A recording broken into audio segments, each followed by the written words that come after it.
No one believed the hunter's story. Well now, settle in there, friend.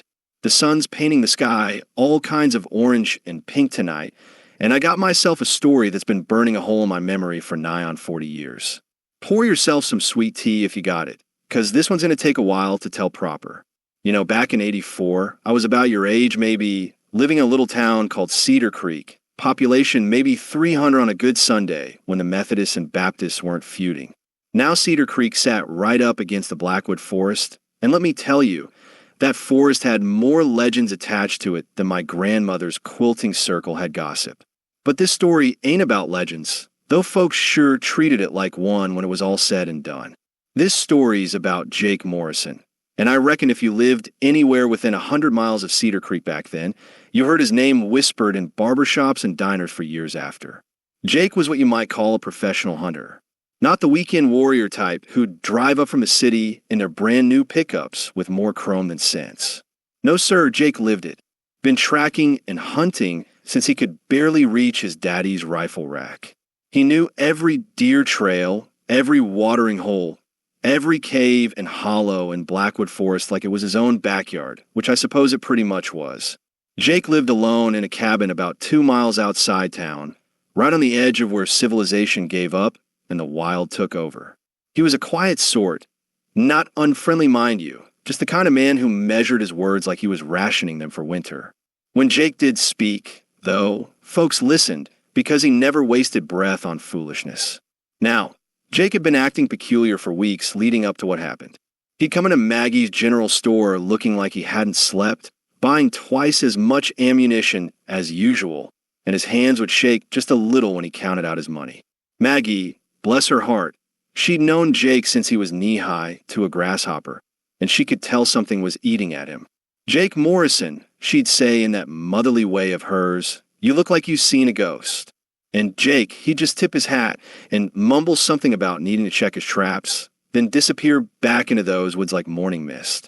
It was a Tuesday morning in late October when Jake came stumbling out of Blackwood Forest, looking like he'd wrestled with the devil himself and lost. His clothes were torn, his rifle was gone, and he had scratches on his face and arms that looked like he'd run through a briar patch blindfolded. But it wasn't the physical state of him that got everyone's attention. It was his eyes.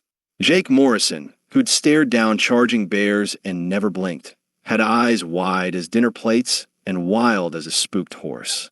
He made his way to Sheriff Coleman's office, and by the time he got there, half the town was following behind him like he was leading some kind of parade. Jake burst through that office door and started talking so fast the words tumbled over each other like rocks in a landslide. Sheriff Coleman, now he was a patient man, had to be in a town where the biggest crime was usually somebody's chickens getting loose and terrorizing Mrs. Henderson's flower garden.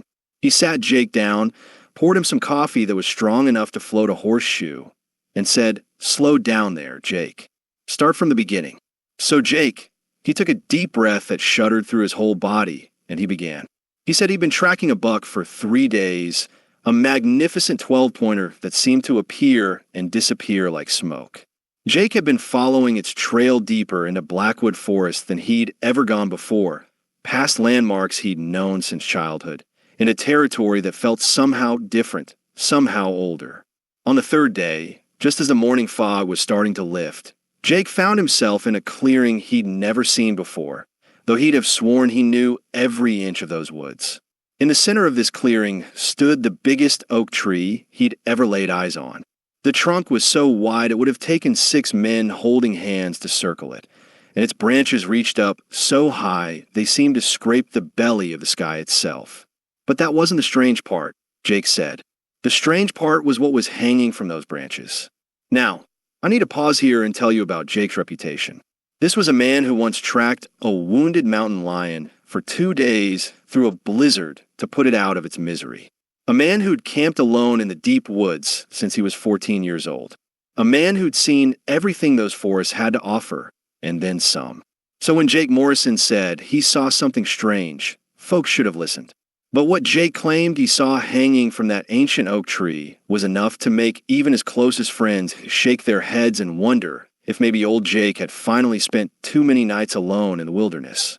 Jake said the tree was decorated, and I use that word deliberate because he said it looked intentional, planned, like somebody or something had been working on it for a very long time. Hanging from every branch, suspended by what looked like natural rope made from twisted vines, were skulls. Not just deer skulls, though there were plenty of those. Bear skulls, wolf skulls, skulls from animals Jake couldn't even identify. And they weren't just hanging there random-like. They were arranged in patterns, spirals that seemed to draw your eye up and up until you were staring into branches so high and thick you couldn't see where they ended. But here's where Jake's story took a turn that had Sheriff Coleman reaching for his aspirin. Jake said the skulls weren't old. They weren't bleached white by years of weather. Some of them, he swore, still had bits of flesh clinging to them, still had what looked like fresh blood in the eye sockets. Jake stood there in that clearing. He said, with his rifle ready and every instinct he developed over 20 years of hunting screaming at him to turn around and run. But he couldn't move. It was like the tree was holding him there, like those empty eye sockets were all looking at him, waiting for something. That's when he heard it. A sound he said he'd never heard before and hoped to never hear again. It started as a low humming, like a swarm of bees, but deeper, coming from everywhere and nowhere at once. The humming grew louder, and Jake realized it was coming from the tree itself, from the skulls hanging in those branches like some kind of macabre wind chimes. The humming turned into what Jake could only describe as singing, though not like any singing he'd ever heard. It was harmonies that seemed to twist around each other, notes that made his teeth ache and his skin crawl.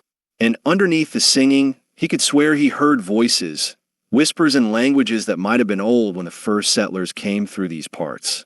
Jake said he tried to run then, but his feet wouldn't obey him. His rifle felt like it weighed 1,000 pounds. All he could do was stand there and listen as the singing got louder and more complex, as more voices joined in from somewhere in the branches above. That's when he saw them. Now, this is the part of Jake's story that made even the most charitable folks in Cedar Creek tap their temples and give each other knowing looks. Jake claimed that shapes began moving in the upper branches of that great oak tree. Not animals, he said, but not quite human either. They moved like people might move, but wrong somehow, like they were remembering how to walk instead of just knowing. Jake said there were dozens of them, moving through the branches with an ease that defied explanation, their bodies seeming to blend with the bark and leaves until you weren't sure if you were seeing them or just imagining them. But their eyes, Jake said, their eyes were real enough. They glowed with a pale, sick light, and they were all fixed on him. The singing reached a crescendo that Jake said made his bones vibrate inside his skin, and that's when the shapes in the tree began to descend. Not climbing down like normal creatures would, but flowing down the trunk like water, like shadow, like something that obeyed different rules than the rest of the world. Jake said his paralysis broke then, fear finally overriding whatever force had been holding him still.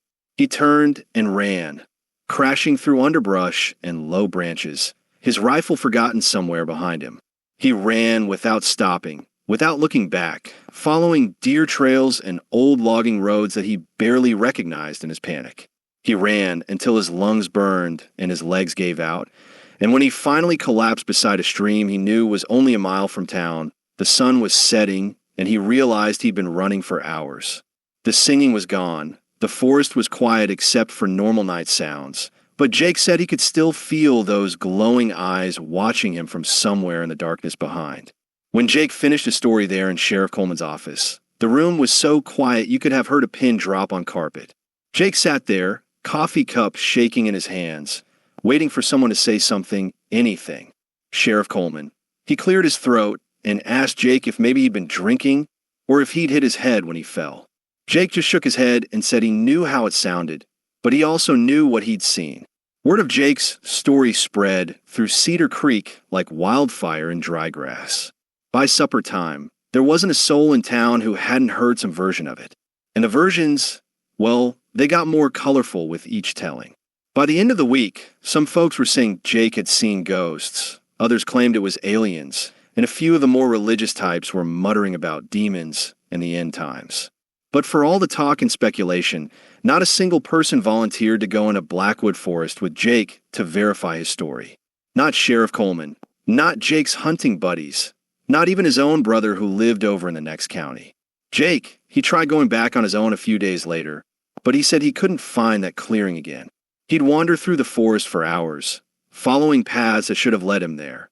But somehow he'd always end up somewhere else, somewhere familiar and ordinary and disappointing. As the weeks went by, folks in Cedar Creek started treating Jake like he'd had some kind of breakdown. They'd nod politely when they saw him, but conversations would die when he walked into a room. Children would stare at him with wide eyes until their parents pulled them away. Jake Morrison, who'd been as much a part of Cedar Creek as the old courthouse clock, suddenly found himself an outsider in his own hometown. The worst part, Jake told me later, wasn't that people didn't believe him. The worst part was that he started doubting himself. When you tell a story often enough and see disbelief in every face, when even your closest friends start avoiding eye contact, you begin to wonder if maybe you imagined the whole thing. Maybe it was stress or lack of sleep or some kind of temporary madness brought on by too many years of solitude. But then something happened that changed everything. It was nearly Christmas, and Cedar Creek was getting ready for the annual winter festival. The whole town would gather in the square for carols and hot cider, and Santa would arrive on a fire truck to hand out candy canes to the children. It was the kind of tradition that made small towns special, the kind of thing that reminded you what community really meant. Jake had been keeping to himself for weeks, but Maggie cornered him at her store and insisted he come to the festival. "Jake Morrison," she said in that tone that brooked no argument, "you've been hiding in those woods like a hermit, and it's not healthy. You're coming to the festival if I have to drag you there myself." So Jake cleaned himself up, put on his best shirt, and made his way to the town square just as the sun was setting and the Christmas lights were twinkling to life. For a while, it felt almost normal. Folks were polite, if not exactly warm, and Jake found himself remembering what it felt like to be part of something bigger than himself. That's when young Tommy Brennan came running up to him, eyes bright with excitement. Tommy was maybe 8 years old, the kind of boy who collected bugs and knew the name of every bird in the county. He'd always looked up to Jake, always pestered him with questions about tracking and hunting and life in the wilderness. "Mr. Morrison," Tommy said, tugging on Jake's sleeve, "I found something in the woods today. Something weird." Jake's blood went cold, but he knelt down to Tommy's level and tried to keep his voice steady. "What kind of something, son?" Tommy reached into his pocket and pulled out what looked like a piece of carved wood. But as Jake took it in his hands, he realized it wasn't wood at all.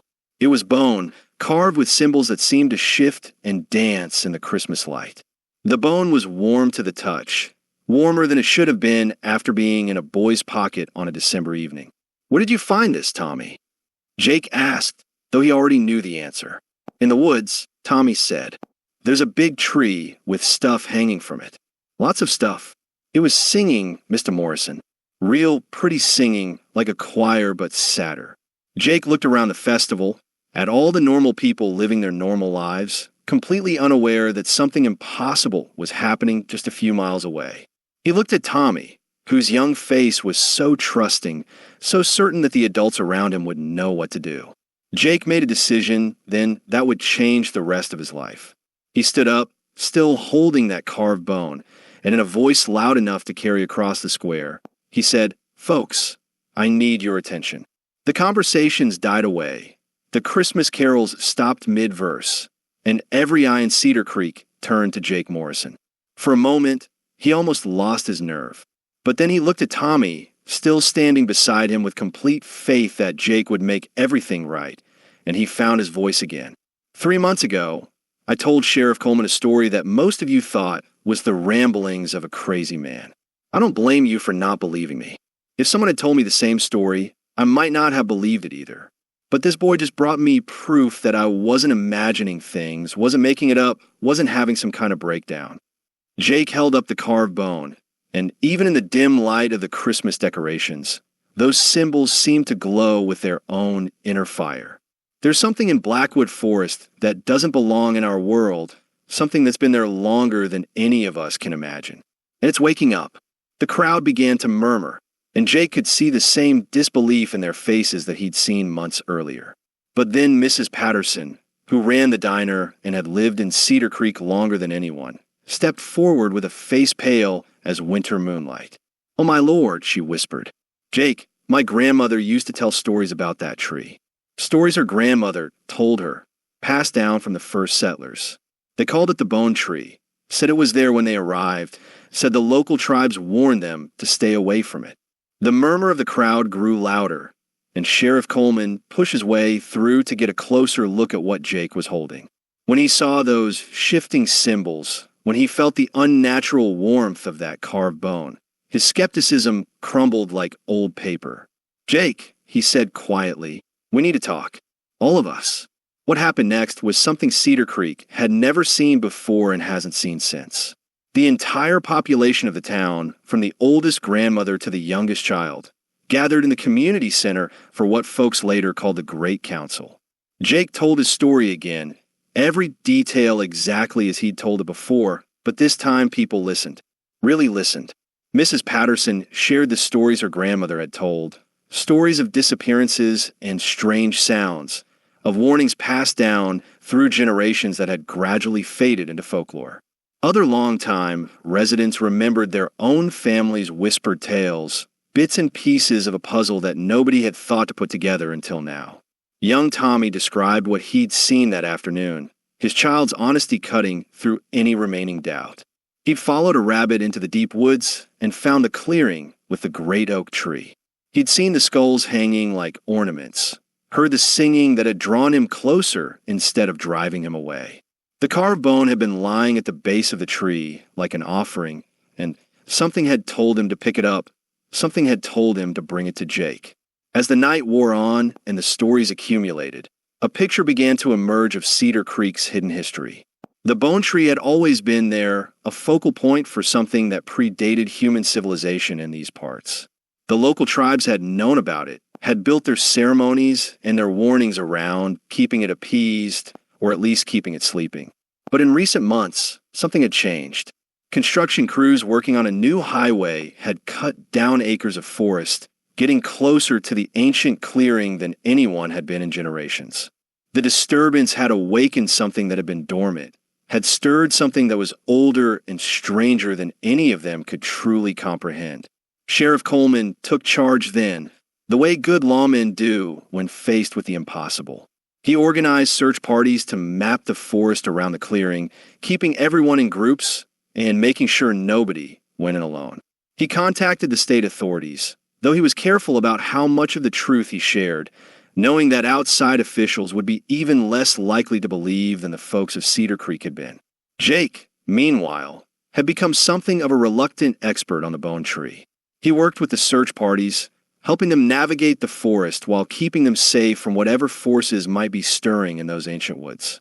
The carved bone that Tommy had found stayed with Jake, and he swore it grew warmer whenever they got close to the clearing, like some kind of supernatural compass. It took them 3 days to find the clearing again, and when they did, they understood why Jake had had such trouble locating it on his own. The tree seemed to exist in a pocket of space that didn't quite follow normal rules. Approach it from one direction, and you'd find yourself circling back to where you started. Come at it from another angle, and you'd end up miles away from where you intended to go. It was only by working together, by having multiple teams approach from different directions while staying in radio contact, that they were able to pin down its exact location. What they found there defied easy description. The great oak tree was exactly as Jake had described it, massive beyond belief and decorated with bones that seemed to span centuries of forest life. But now there were other things hanging in those branches as well. Pieces of metal that might have been tools or weapons, scraps of fabric that looked like they might have once been clothing, and objects that none of them could identify, but that filled them all with a deep, wordless unease. The singing Jake had described wasn't constant, but it would start up without warning, that otherworldly harmony that seemed to come from the bones themselves. When it happened, every member of the search team would feel the same compulsion Jake had experienced, the same urge to just stand there and listen, to let the music wash over them until nothing else mattered. But the most disturbing discovery was the ground around the tree. The earth was dark and rich, too rich, like it had been fed with something more substantial than fallen leaves and rainwater. When they looked closer, They could see shapes beneath the surface, the suggestion of forms that might once have been human. Sheriff Coleman made the decision to cordon off the area and bring in experts, real experts who might have some understanding of what they were dealing with. He contacted anthropologists and historians, folklorists and archaeologists, anyone who might have knowledge of ancient sites and old rituals. But before any of the outside experts could arrive, the situation took another turn that nobody had anticipated. It was Jake who noticed it first. As he stood at the edge of the clearing, holding that carved bone and feeling its unnatural warmth pulse in rhythm with some unheard heartbeat, he realized that the symbols carved into its surface were changing. Not dramatically, not all at once, but shifting gradually like living things, rearranging themselves into new patterns that seemed somehow more urgent, more immediate. Jake called Sheriff Coleman over, and together they watched the bone transform before their eyes. What had been abstract symbols became something that looked almost like a map, with lines and markers that corresponded to features they could see in the forest around them. "It's showing us something," Jake said quietly. "Question is what?" The answer came that night, when the whole search team was camped at a safe distance from the clearing. Jake was keeping watch, unable to sleep with that bone pulsing in his pocket like a second heartbeat, when he heard voices coming from the direction of the tree. But these weren't the otherworldly harmonies he'd heard before. These were human voices, young voices, and they were calling for help. Jake woke Sheriff Coleman, and together they crept toward the clearing, following the sound of those desperate cries. What they found there still gives me chills to think about, all these years later. 3 teenagers from a next county over had somehow found their way to the bone tree, drawn by the same compulsion that had affected Jake and Tommy. But unlike Jake, they hadn't been able to break free from whatever influence the tree exerted. They stood in a circle around the massive trunk, their eyes blank and staring, their mouths open as they added their voices to that terrible singing. But their individual personalities, their human consciousness, was still there, trapped inside their own bodies and screaming for help while their voices sang songs that predated human language. Jake and Sheriff Coleman tried to approach them, try to break the spell or whatever it was that held them, but the closer they got to the tree, the stronger its influence became. Jake found his own voice beginning to hum along with that ancient melody, found his feet taking steps toward the circle of singers even as his mind screamed at him to run. It was the carved bone that saved them. As Jake fought against the tree's influence, the bone in his pocket grew, so hot it nearly burned through the fabric. He pulled it out, and the symbols on its surface were blazing with light now, forming patterns that hurt to look at directly. The bone wanted him to throw it. Jake couldn't explain how he knew that, but the knowledge was as clear as if someone had spoken the words directly into his mind.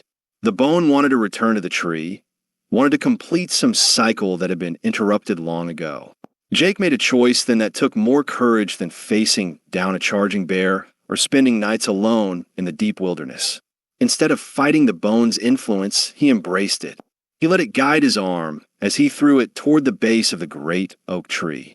The bone struck the trunk with a sound like thunder, and suddenly the forest was full of light, not the harsh light of electricity, but something softer, something that felt ancient and clean and final. The terrible singing stopped, and in the silence that followed, Jake could hear the 3 teenagers gasping and crying as their own voices returned to them. The light faded gradually, and when it was gone, the bone tree looked different. The skulls and bones hanging from its branches were still there, but they looked peaceful now, like memorials instead of threats. The rich, dark earth around its base had returned to normal forest loam, and the oppressive atmosphere that had hung over the clearing like a storm cloud was gone. The teenagers, once they'd recovered enough to speak, told a story similar to Jake's. They'd been camping nearby and had heard singing in the forest, beautiful singing that had drawn them deeper and deeper into the woods until they found themselves in the clearing. After that, they remembered nothing until the light had freed them from whatever spell they'd been under. Sheriff Coleman arranged for the teenagers to be taken to the hospital for observation, but physically they were unharmed. Mentally, well, that was a different story. They all reported the same dreams for months afterward, dreams of vast forests and ancient rituals, of voices singing in languages that had been forgotten before the first European ever set foot in America. The experts arrived the next week, and they confirmed what the people of Cedar Creek had already figured out. The bone tree was old, older than the recorded history of the region, older perhaps than human civilization in North America.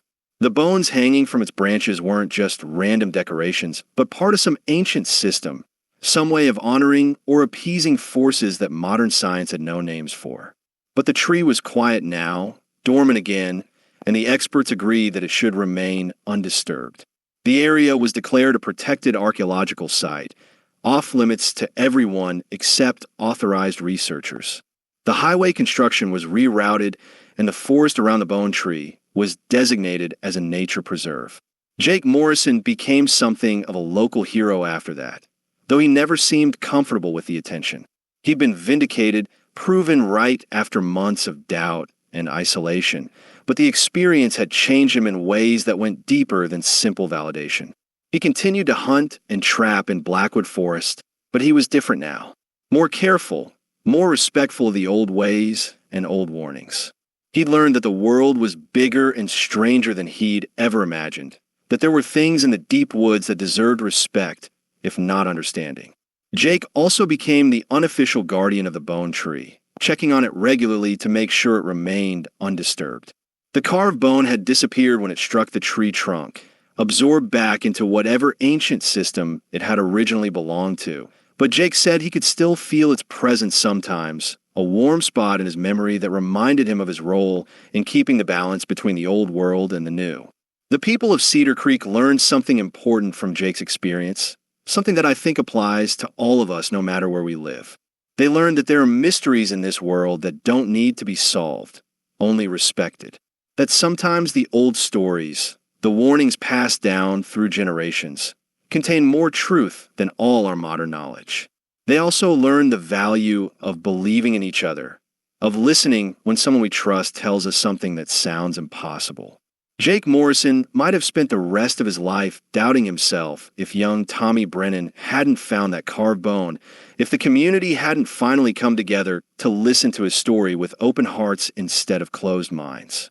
The bone tree still stands in Blackwood Forest, still hung with its ancient decorations, still singing its wordless songs on quiet nights when the wind is just right. The researchers visit it from time to time, taking their measurements and their photographs, trying to fit it into categories that make sense to modern thinking. But the people of Cedar Creek know better. They know that some things can't be measured or categorized, can only be experienced and respected and passed down through stories like this one. They know that their corner of the world is special, touched by forces that are older and deeper than human understanding. Jake Morrison lived another 30 years after his encounter with the bone tree, and he never stopped being grateful for that day when nobody believed his story. Not because he enjoyed being doubted, but because it taught him something important about truth and community and the courage it takes to stand by what you know is right even when the whole world thinks you're wrong. The last time I saw Jake, he was sitting on his porch much like I'm sitting on mine now, watching the sunset paint the sky and listening to the sounds of the forest settling in for the night. He told me that sometimes when the wind was just right and the moon was dark, he could still hear the bone tree singing its ancient songs. "Doesn't frighten me anymore," he said with a smile that had earned every line around his eyes. "Now it sounds like a lullaby, like the forest is singing its children to sleep." Jake passed away peacefully in his sleep 5 years ago, and the whole town turned out for his funeral. They buried him in the Cedar Creek Cemetery, under a simple headstone that read, "Jake Morrison. He saw what others could not." But I think Jake would have preferred a different epitaph, something about believing in the impossible and having the courage to stand by your truth no matter what. The bone tree is still there, still singing its songs and keeping its secrets. The researchers still visit, and sometimes hikers find their way to the clearing despite all the barriers and warnings. Most of them see nothing more than an unusually large oak tree with some old bones hanging from its branches. But occasionally, very occasionally, someone will come out of those woods with wide eyes and a story that nobody believes.